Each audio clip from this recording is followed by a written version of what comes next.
오늘 말씀의 주제는 예수님을 만나니 이젠 죽어도 여한이 없습니다.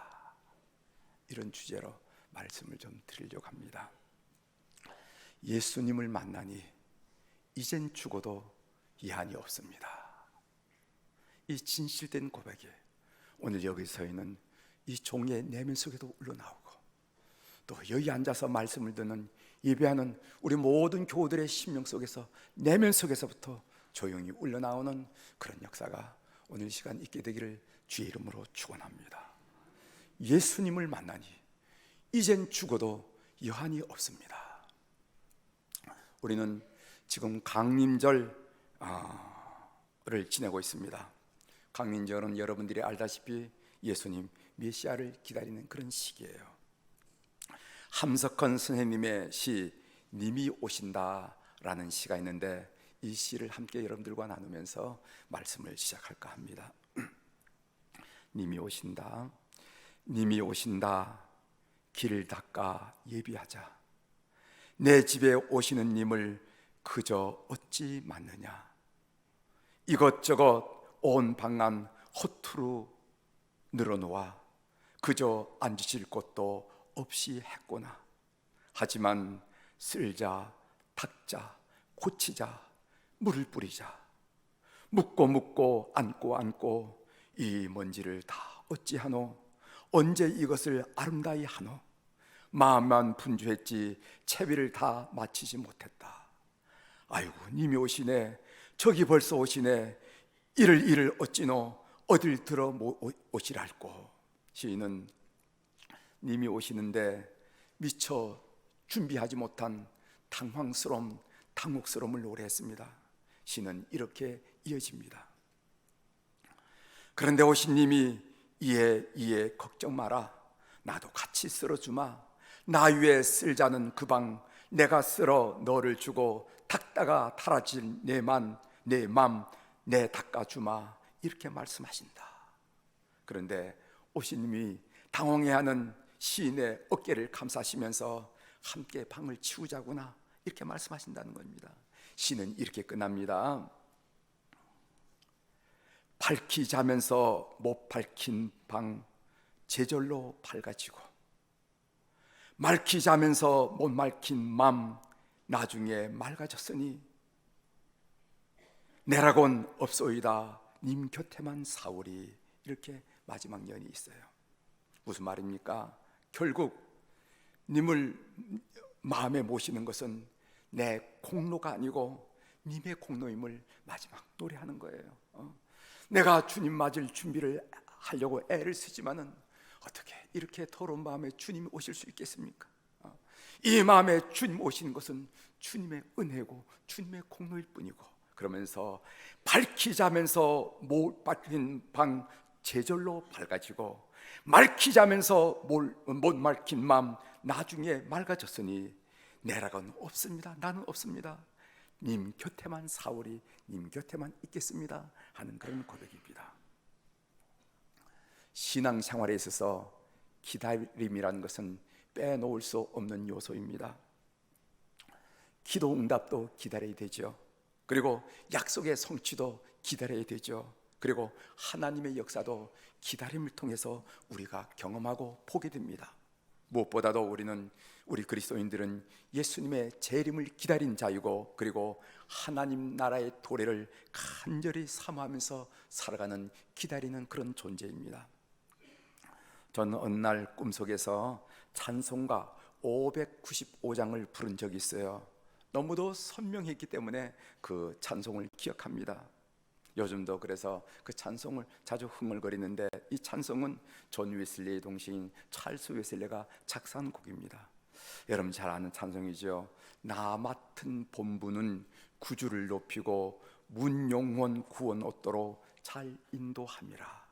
부르심 받들어 내 형제 섬기며 구주의 뜻을 따라서 내 정성 다하리. 3절은 이렇게 됩니다. 주 앞에 모든 일 잘 행케 하시고 이후에 주님 배울 때 상 받게 합소서. 주 앞에 모든 일 잘 행케 하셔서 이후에 그날 우리 주님 배울 때 잘했다, 상 받게 하소서. 나 항상 깨어서 늘 기도드리며 내 믿음 변치 않도록 날 도와주소서. 아마 여러분들의 마음이 마찬가지라셔야 합니다. 믿음을 생활을 제대로 하고 있지만은 그렇지 못한 우리 스스로를 알고, 나 항상 깨어서 늘 기도드리면서 내 믿음 변치 않도록 날 도와주소서. 간절한 열망이지요. 주님을 기다린 자들이 부를 수 있는 찬송이라 생각하면서 여러분들에게 소개해드렸습니다. 오늘 본문 내용입니다. 아기 예수님이 탄생하실 때 그분을 맞이한 사람들이 성경에 여러 분 나오죠. 여러분이 잘 알다시피 성모 마리아와 그리고 요셉, 그리고 들의 목자들, 그리고 동방박사들, 그리고 또 성모 마리아의 이모인 엘리사벳, 이런 사람들이 성경에 나오는데 그런 이름들은 우리 귀에 익은 이름들입니다. 그런데 우리에게 익숙치 않은 이름들이 있어요. 오늘 여러분들에게 소개하려고 하는 시몬이라는 남자, 그리고 안나라는 여선지자, 그런 이름들도 있습니다. 누가복음에 스쳐 지나가듯이 소개된 인물이지만은 우리에게 아기 예수님을 만나면 어떻게 해야 하는지 귀한 교훈을 들려주는 인물들이 바로 시몬이란 인물이고 안나란 선지자입니다. 시몬이란 말은 그 이름의 뜻이 뭐냐면은 하나님이 들으셨다라는 뜻이에요.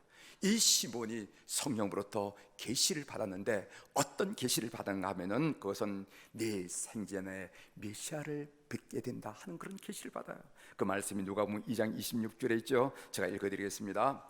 그가 주의 그리스도를 보기 전에는 죽지 아니하리라 하는 성령의 지시를 받았더니, 그래서 그는 태어날 메시아를 학수고대하면서 성전에 늘 머물렀다고 말하고 있습니다. 결국 그는 예루살렘 성전에서 아기 예수님을 만나게 되죠.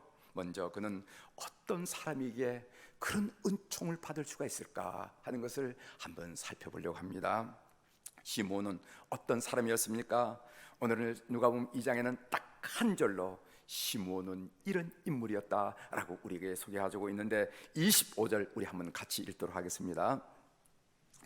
예루살렘의 시작. 예루살렘에 시몬이란 사람이 있으니 이 사람은 의롭고 경건하여 이스라엘의 위로를 기다리는 자라, 성령이 그 위에 계시더라. 아멘. 오늘 이 본문에 보면은요, 성경은 이 시몬이란 신앙 인격 그 성품을 두 가지로 우리에게 설명해 주는데, 첫 번째는 뭐냐면은 시몬은 의롭고 경건한 사람이었다는 겁니다. 여러분들도 의롭고 경건한 사람이 되길 바랍니다. 의롭고 경건하다는 말이 무슨 말인가? 의롭다란 말로 번역된 히라버는 어떤 의미를 가지냐면은 하나님의 말씀을 준수하는, 하나님의 법을 준수하는 그런 의미를 가진 단어입니다. 그리고 경건하여라는 말은 어떤 의미인가 하면은 이것은 헌신된, 내 삶을 주의 제단에 올려놓는 헌신된 이런 의미를 가지고 있어요. 이 구절은 시몬의 성품이 어떤 성품이었고 그 신앙생활이 어떤 신앙생활이었는지 우리에게 잘 밝혀주는 말씀이라고 봅니다. 한마디로 정리하면은 이 시몬이란 사람은 하나님의 말씀이 임할 때 전적으로 아멘하여 받아들이고 그 말씀대로 살아보려고 발버둥치는 경건한 사람, 이 사람이 바로 시몬이라는 것입니다. 다시 말씀드립니다. 시몬은 하나님의 말씀을 전적으로 아멘하여 받아들이고 그 말씀대로 살아보려고 발버둥치는 신실한 사람이었다는 것입니다.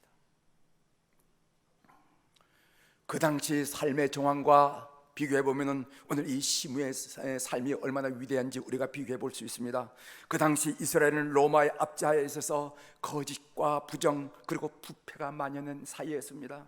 남의 그 로마의 집에 살다 보니까 정치가들은요 민족을 팔아서 자신의 안녕을 추구하고, 종교인들은 입으로는 율법을 이야기하지만은 그 삶은 전혀 율법적이지 않고, 그리고 백성들은 이리 몰리고 저리 몰리면서 목자 없는 양들처럼 끌려다니면서 어떻게 하는지 살아남으려고 발버둥치고 급급해하는 사회 현상이었다는 것입니다. 그런데 시몬은 다르더라는 거예요. 그는 전도된 세상 가치에 흔들리지 않고 하나님 말씀 붙들고 하나님 말씀에 붙잡혀 산 사람이라고 성경이 우리들에게 말하고 있습니다. 시대의 흐름, 세상 풍조에 떠밀려 산 사람이 아니라 하나님 말씀에 순종해서 시대를 거슬러 가는 사람이었다고 성경이 말하고 있습니다. 참으로 복이 드문 사람이었다고 성경이 말하고 있는 거예요. 미국의 유명 레스토랑 칙필에의 창업주 트로이 캐시 그 명예회장이 올 초에 별세했죠. 이 이야기는 제가 쓴 헌신이라는 책에도 나와 있습니다만, 이 칙필에라는 이 레스토랑은 미국 전역에 1,400개의 매장을 보유한 동정업계 미국에서 유일한 그런 큰 회사라는 거죠. 이 칙필에가 창업된 지가 10년이 됐는데 이 10년 동안 매년 두 자리의 매출 신장을 이루는 그런 기업이라는 것입니다. 그런데 놀라운 것은 뭐냐면은 이 칙필에는 주일에 모든 매장이 쉰다는 거예요. 패스트푸드 업계에서 일요일 매출은 한 주간으로 따지면은요 최소한 20%를 차지한다는 거예요. 그 주일 매출이 20%를 차지한다는 것입니다. 그런데 이 캐시 회장은 하나님을 위하여 그 20%를 포기했다는 겁니다. 포기했다는 거예요. 여러분, 1,400개의 매장에서 매출의 20%를 포기하는 것이 쉬운 일이 되겠습니까? 그러나 그는 주일은 하나님께 예배하는 날이므로 직원들로 하여금 하나님께 예배하도록 안내하고, 그리고 가족들과 함께 시간을 보내도록 주일에는 문을 닫도록 그렇게 규칙을 정했다는 거예요. 안을 바라보는 고령 때까지 캐시 회장은요 50년이 넘도록 주일을 성수하고 교회학교 교사로서 어린이들에게 성경을 가르쳤다고 합니다. 경제 논리로는 이해가 안 됩니다. 그러나 칙필에는 주일 매출은 제로이지만은 해마다 경이로운 매출 신장을 이룬다는 것입니다. 그래서 칙필에이 신화라라는 그런 말까지 생겼어요. 그는 자본주의의 중심 가치가 뭡니까? 돈인데 그는 돈을 중심으로 산 것이 아니라 하나님의 사람답게 하나님 말씀을 중심으로 살아냈다는 것입니다. 그래서 그의 삶은 이 시대를 살아가는 우리들에게 신선한 충격과 도전을 주고 있어요. 어떤 사람이 아기 예수님을 맞이할 수 있을까? 어떤 사람이 2019년 성탄절에 오시는 아기 예수님을 기쁨으로 맞이할 수 있을까? 시몬처럼 의롭고 경건한 사람이라는 것이죠. 시류에 떠밀리지 않고 우직하게 하나님 말씀 붙들고 하나님 말씀대로 살아내려는 사람이 아기 예수님과 상관이 있는 사람이라. 아니, 이 성경의 메시지를 여러분 마음속에 간직하게 되기를 주의 이름으로 축원합니다. 두 번째로 시몬은요 이스라엘의 위로를 기다린 사람이라 이렇게 성경이 말하고 있습니다. 25절의 하반절에 나오죠. 이스라엘의 위로를 기다리는 자. 이스라엘의 위로란 말은 연자 이사야가 쓴 말이에요. 이사야 40장 1절에 보면은 너희의 하나님이 이르시되 너희는 위로하라 내 백성을 위로하라. 그리고 이사야 61장 2절에 보면은 여호와의 은혜와 우리 하나님의 보복의 날을 선포하여 모든 슬픈 자를 위로하되 하면서 위로를 선포했습니다. 이사야 선지자는 하나님의 위로의 날 것이 올 것이니까 예언하면서 그날을 기다리라 할 것을 요구했습니다. 이사야 25장 9절이죠. 그날에 말하기를 이는 우리의 하나님이시라 우리가 그를 기다렸으니 그가 우리를 구원하시로다. 이는 여호와시라 우리가 그를 기다렸으니 우리는 그의 구원을 기뻐하며 즐거워하리라 할 것이며 하면서 그를 기다리라고 이사야 선지자가 말씀하는 것을 우리가 읽을 수가 있습니다. 하지만 그 400년 동안 연자도 없었고 계시도 없었던 영적인 암흑기를 지나면서 백성들은 메시아가 오리라는 기대를 쳐버리고 말았습니다. 다 잊어버리고 말았습니다. 그러나 이 시몬은 하나님의 말씀을 포기하지 않고 기다렸다. 여호와의 위로를 기다린 자라는 말씀을 성경이 지금 하고 있습니다. 그래서 시몬은 여호와의 위로를 기다린 자라는 그런 별명이 붙은 사람이었습니다.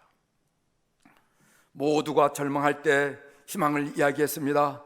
모두가 포기할 때 마지막까지 견뎠습니다. 모두가 잊어갈 때 끝까지 붙잡았습니다. 사랑하는 교회 여러분, 아기 예수님이 오시는 그 순간 평생 연설을 탐독하고 연구했던 서기관들이 왜 메시아가 오심을 눈치채지 못했습니까? 아기 예수님이 오시는 그 순간 율법에 통달해 있던 바리새인들이 왜 아기 예수님이 오시는, 메시아가 오신 것을 눈치채지 못했습니까? 그것은 그들이 메시아를 기다리지 않았기 때문에 그렇습니다. 1950년대 미국 뉴욕의 사우스 브롱크스에서는 가난한 이민자들이 그 지역에 몰려오기 시작했습니다. 15살의 흑인 소년 콜린은 스스로 용돈을 벌어했습니다. 가난한 집안이었으니까. 하지만 웬만한 아르바이트 자리는 이미 차서 일을 구하기 쉽지 않았어요.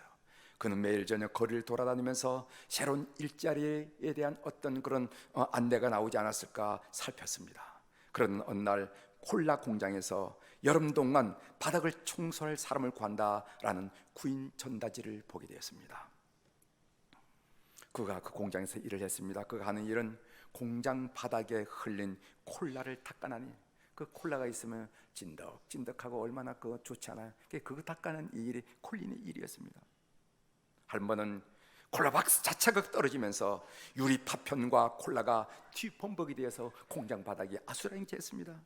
누구 하나 보지 않고 누구 하나 도와주지 않았지만 콜린은요 혼자 쭈그리고 앉아 밤늦게까지 바닥을 청소를 했습니다. 그 다음에 콜린은 바닥 청소 대신에 음료 주입기를 맡았습니다. 그의 여름이 다가갈 즈음 콜린은 음료 주입팀 부책임자가 되었습니다. 그는 묵묵히 일하며 기다릴 줄 아는 사람이었어요. 어른이 된다면 콜린 콜라 공장에서 일할 때 얻은 기다림의 교훈이 자신의 삶을 성공으로 일했다, 그렇게 고백했습니다. 그 소년이 바로 누구냐면은 1969년 미국 역사상 최연소 합참의장에 오르고 2011년, 2001년 흑인 최초로 국무장관으로 발탁된 임명된 콜린 파워 국무장관이었습니다. 그는 깨달았어요. 오래 기다리는 거, 견디고 참고 기다리는 거, 이럴 때 삶에 희망이 있다는 것을 그는 알고 그렇게 했다는 것입니다. 사랑하는 교회 여러분, 누가 아기 예수님을 만날 수가 있습니까? 하나님의 약속을 믿고 기다리는 자라는 것을 시몬이 우리들에게 알려주고 있어요. 실망하지 않고 원망하지 않고 포기하지 않고 신실하신 하나님 믿고 좋으신 하나님 믿고 기다린 자에게 하나님이 아기 예수님 만나는 영광을 준다 하는 이야기를 우리는 살펴볼 수가 있습니다. 이 시몬이 아기 예수님을 만났습니다. 28절이죠. 시몬이 아기 예수님을 안고 하나님을 찬송합니다. 시몬이 아기 예수님을 만난 후에 이렇게 고백하는데, 그 고백하는 것이 29절에 나오죠. 한번 읽어보도록 하겠습니다. 29절 주제여, 시작.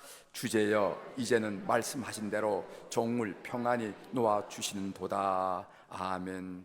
종을 평안히 놓아주셔서, 종을 평안히 놓아주셔서. 이것을 라틴 말을 뭐라면은 눅 디미티스 세르붐 툼 도미네, 이 말입니다. 그래서 이 시몬이 부른 찬양을 라틴어 앞에 있는 두 마디를 해가지고 눅 디미티스 이렇게 얘기하는 것입니다. 이 말이 무슨 말인가 하면은 이제는 죽어도 한이 없다는 거예요.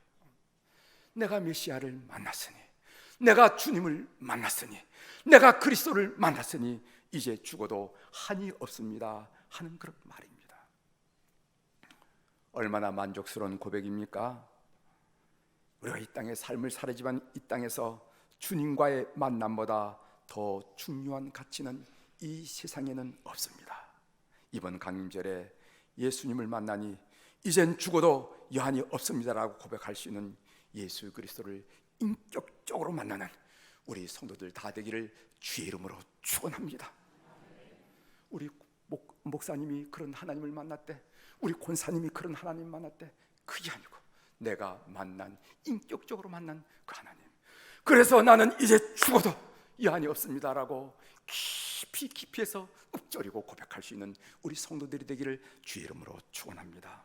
그래서 캐톨릭에서는요, 미사를 마치고 세상으로 나아가는 회중들에게 이 말로 파송한다고 말합니다. 눅 도미니티스 세르분 툼 도미네. 주여, 이제 여한이 없습니다. 그러면은 시몬이 고백한 예수 그리스도는 어떤 분입니까?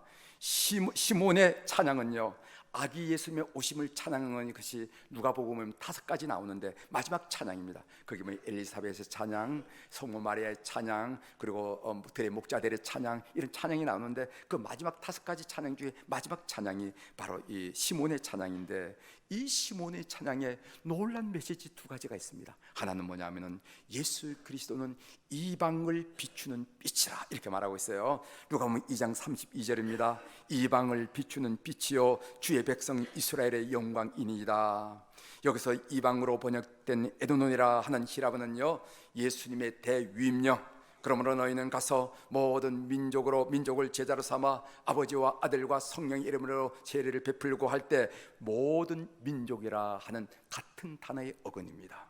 따라서 이방 사람이라는 것은, 이방이라는 것은 유대인뿐만 아니라 복음을 듣고 구원받을 모든 사람을 의미하는 것을 알게 됩니다. 오늘 우리가 이야기를 듣을 때 아멘이죠. 거기 뭐가 문제가 있는데요. 그렇지만은 선민 사상에 젖어 있던 그 당시 유대 사회에서 이 메시아는 이방을 비추는 빛입니다 라는 고백은 듣기에 따라서 혁명적인 선언이라는 것을 우리가 알게 된다는 거죠.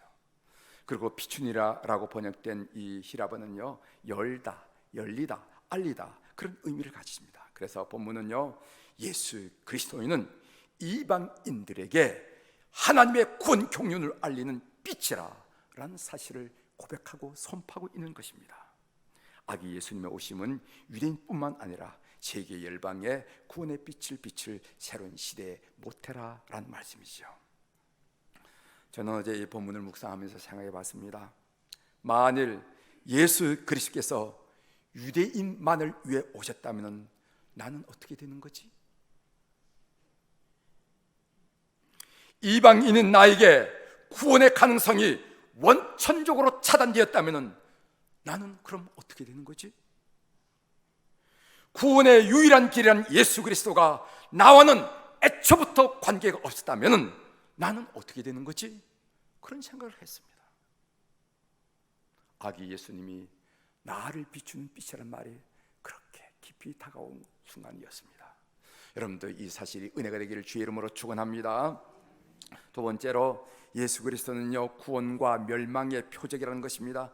보라, 이는 이스라엘 중 많은 사람을 패하거나 흥하게 하며 비방을 받는 표적되기 위하여 시험을 받았다라고 누가복음 2장 34절에 말하고 있습니다. 하나님은 그리스도를 온 인류에게 구원과 멸망의 표적으로 삼았다는 것이에요. 예수 그리스도의 오심으로 어떤 사람은 구원에 참여하기도 하지만은 어떤 사람은 심판과 형벌에 놓이기도 한다는 것입니다. 이와 관련해서 사도 바울은 말하기를 십자가의 도가 멸망하는 자들에게는 미련한 것이요 구원받는 우리에게는 하나님의 능력이 되리라, 이렇게 묘사를 했습니다. 그리스도는 인생의 이정표라는 것이죠. 천국과 지옥으로 안내하는 이정표라는 것이죠. 오늘 세상에 많은 종교가 구원의 이정표 역할을 한다고 스스로 얘기하지만은 오직 예수 그리스도만이 천국으로 안내하는, 인도하는 바른 구원의 이정표임을 믿는 여러분들이 되기를 주의 이름으로 축원합니다. 이제 말씀을 마치겠습니다. 사랑하는 성도 여러분, 이번 강림절에 아기 예수님을 만나서 예수님을 만나니 이젠 죽어도 여한이 없습니다 라고 고백할 수 있는 예수 그리스도와의 인격적인 만남을 갖게 되는 우리 교우들이 다 되기를 주의 이름으로 축원합니다.